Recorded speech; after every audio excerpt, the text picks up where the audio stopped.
गढ़ी खैरो जी मुख्तलिफ शाखुनि में पानी न पहुंचण ऐं महांगाई खिलाफ मीर मोहम्मद सलाह खान शेलियाणी जे सॾ ते गढ़ी खैरो शहर में मुकम्मल शटरबंद हड़ताल कई वई।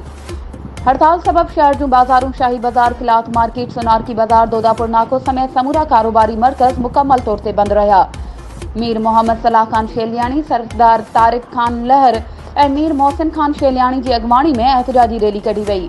मुज़ाहिरीन शहर के मुख्तलिफ रस्तनि खां थींदे बेगारी कैनाल पुल ते पहुता, जिते धरणो हणी वेही रहा।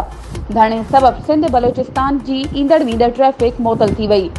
धरणे के खिताब कंदे मीर मोहम्मद सलाह खान शेलियाणी, सरदार तारिक, जावेद खान लोहर, मीर मोहसिन खान शेलियाणी चयो त जुलाई जो महीनो शुरू थियो आहे, पर बेगारी कैनाल ऐं उन मां निकिरंदड़ ताजा शाख, लुंडमाइनर, ईदन शाख, सीरवास समेत तालके जी ॿियनि शाखुनि में हिन वक़्त ताईं पाणी न छॾियो वियो आहे। आबादकारनि हुकूमत खां घुर कई आहे त बेगारी कैनाल ऐं उन मां निकिरंदड़ समूरनि शाखुनि में पाणी छॾियो वञे त जीअं आबादकार पंहिंजो फसल पोखे सघनि।